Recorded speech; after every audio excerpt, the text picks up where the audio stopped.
This is KRP, Ken's Random Podcast.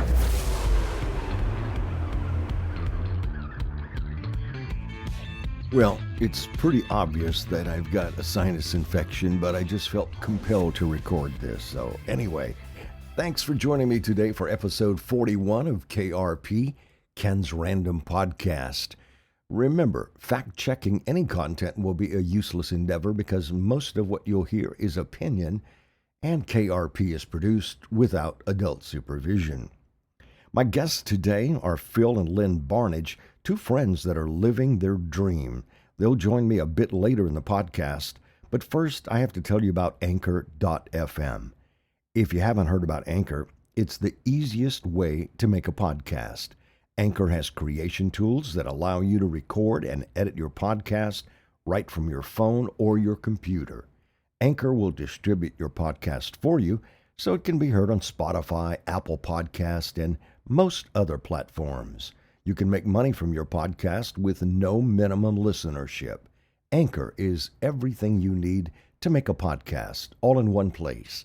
Download the free Anchor app or go to Anchor.fm to get started. First today, I have to acknowledge Mondo Duplantis. He's been voted 2022 Athlete of the Year. A hearty congratulations going out to Mondo. Marcel Weaver, a friend of mine in Clare, Nova Scotia, sent me a picture of a road sign that stated, "Brains required. Autos and pickups, snow tires, okay. Carry brains." I assume they were hinting to carry snow chains, but I love the final admonition. Drivers ignoring winter conditions may be subjected to natural selection. And from Lawrenceville, Georgia, comes a poor sport story. Divorce lawyer was shot to death, his office burnt down by ex-husband of a wife he represented. And Marine Paul Whelan is still jailed in Russia, while America-hating basketball player Brittany Griner is home in time for Christmas. There's plenty wrong with this picture. I'll be back in a moment with my guest, Phil and Lynn Barnidge, who are living the dream. This portion of KRP, Ken's Random Podcast, is brought to you by Cajun Food Tours. My friend Marie Ducote drives tourists and locals to schedule stops at various restaurants and businesses to showcase real Cajun cuisine. In addition, Marie provides a running commentary on local history. If you belong to a group looking for activities, Marie at Cajun Food Tours can help. If you have friends or family visiting, take them on a Cajun food tour to entertain them and feed them some great Cajun food. Call Cajun Food Tours at 337-230-6169 or visit the website CajunFoodTours.com. Marie's got gift certificates that'll come in handy at this time of year. This is KRP, Ken's Random Podcast. Now back to episode 41 of KRP.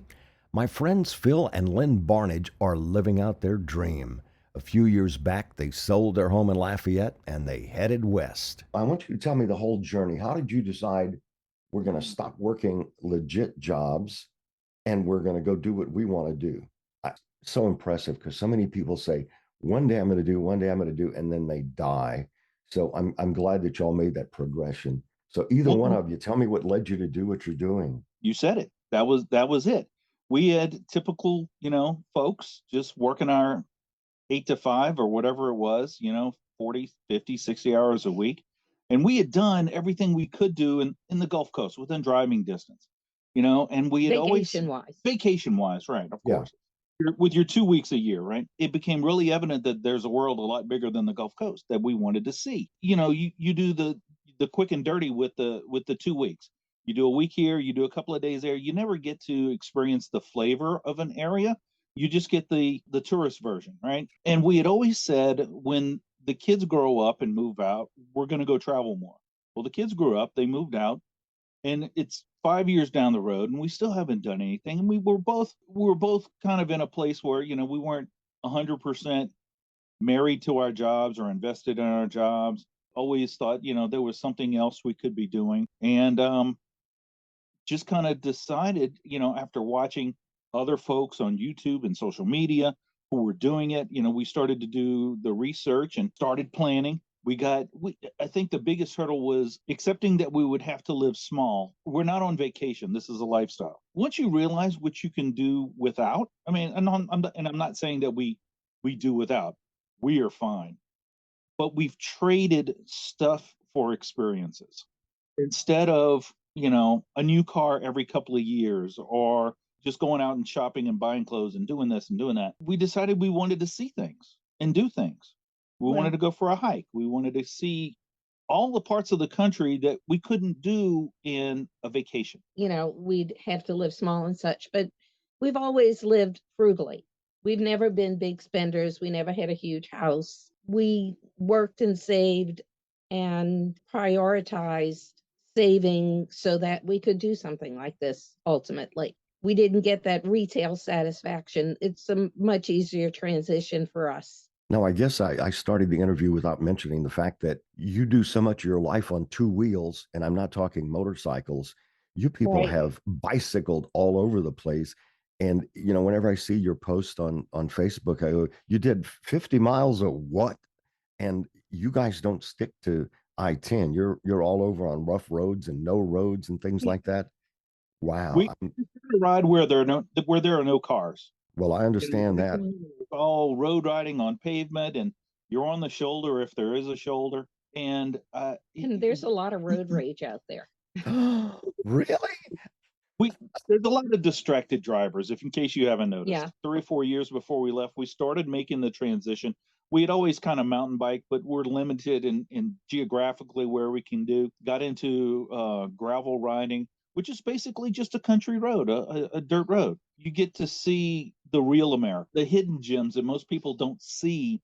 And I guess that's part of the thing too, is I keep saying we're not tourists. We're not tourists. We spend more time in one location. We meet a lot of locals. We meet a lot of folks that are doing the same thing we are. And you find these hidden gems, these places that aren't on the Chamber of Commerce tour. You get to see the petroglyphs in the desert that only the locals know about. You get to do the hikes that aren't on the trails and see just incredible things. So many people travel across the country on their 1 week vacation to see the national parks. But we're sitting here 13 miles from a national park, and we haven't gone in at all this year. There's so much to see outside of it that we've done the park. Let's not say that. We have done the park. There's so much beyond that around the national parks, and even not anywhere near a national park, that you just happen upon these really cool little ghost towns. There's this amazing ghost town right up the road from us. Most tourists would never know is there. It's within biking distance. Right.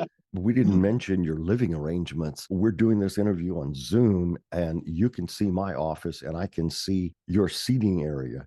And people, I need to tell you, they live in the coolest Airstream I have ever seen. They bought this Airstream, and I assume it was in relatively good shape, but you guys gutted it and installed solar panels all over the roof. We had to make it more livable. We installed a robust lithium ion solar system, so we can, at best, boondock wherever we want to go, which is basically no hookups in the forest or a desert or a mountain or wherever else. We're pretty self-sustained for about 2 weeks at a time before we have to civilization again. That's great, man. So you find a Walmart somewhere, run in, grab groceries, and leave. Yeah, that's awesome. And stuff, and and to support yourself financially, I know you've saved for years, but you take jobs here and there.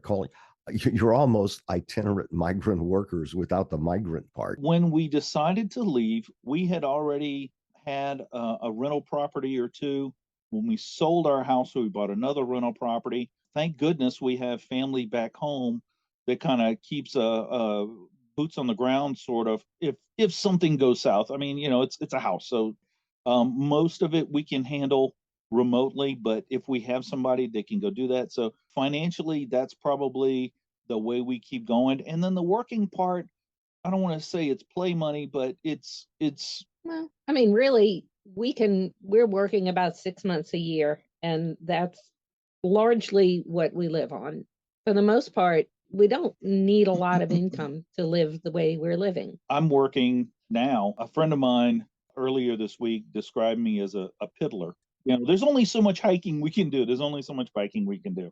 Well, I'm sure Lynn appreciates the fact that you piddle out of the house. Oh, she gets her me time to go play pickleball and do the Right. things she wants to do. That we don't do everything together. But It's really important to know when it's time to go take a walk, living in 200 square feet. I got to write this down. How many square feet? 200. almost 2,000 square foot house to we dropped to zero. Are you staying where you are now for Christmas? Or are you moving on somewhere? So interesting story. We the first Christmas we were away, we met some friends. We were camping in Austin, where our daughter lives, and visiting her. There was another couple literally next door to us in the RV park. They invited us to play Christmas kickball with their family. So they started traveling, I guess, about a month after we did. So we're almost on 4 years now, and over the years we've crossed paths and met up and visited and hung out and done things together with them. And it just worked out that we're in the same place with them again this year. They're going to cook breakfast, and I think we might chip in a little bit. We're going to play Christmas kickball with their family, and that's going to be the day. That's a great way to get rid of those Christmas emotions. It beats sitting around watching the parade on television, right? Yeah, definitely. You get to work off all that turkey and whatever else you had. And We're in this location till the first of the year. Then we're going to be heading south with a friend of ours. Another friend of ours we've been on. When we worked in Montana the first summer, lady we were working for there has become a very good friend of ours. And she is going to be down in Arizona for the winter. So we're going to meet her and travel around a bit with her. So the question is, being where you are, have you run across anybody doing any work on Yellowstone? Not firsthand, but there's a YouTube fellow that I follow that I've chatted up. He's actually a production guy, and we've chatted a bit. We've passed by the ranch probably about 6 times. Yeah, Really? This fall we spent a night in the town that it's filmed in, Darby. Somebody posted a meme on Facebook about, I'd love to see Beth Dutton on The Voice. I would pay money to see Beth on The Voice. Man, she would be kicking butt all over the place. We've been watching. We've been diehard fans since I think day one. And we have to ration our exposure to it. We don't watch a lot of television anymore. We bought the series, and I think we watched episode 4 last night or whatever, season 5. You want to watch the next one? No. Let's save it. I watched, I think, the first 2 seasons in 1 week. And since then, I don't watch. I'm done with it. But Kathy and her 2 daughters get together every Sunday evening. They cook something, and they go sit and have a girls' night, and they watch it. It's amazing how he has done so well with that series. He's making so much money. It's unreal. It just added to us passing by it and seeing it, and seeing the rows of tractor trailers for the production crews and the tourists in town. And it was just kind of cool. Yeah. Even having from a television and a radio background, I don't want to say I'm starstruck, but I'm still fascinated by the whole process. Well, you mentioned radio and television. Phil and I met so long ago. Man, I think we were both children at the time. You were gray hair. Yeah, you were working at Channel 3. Yeah.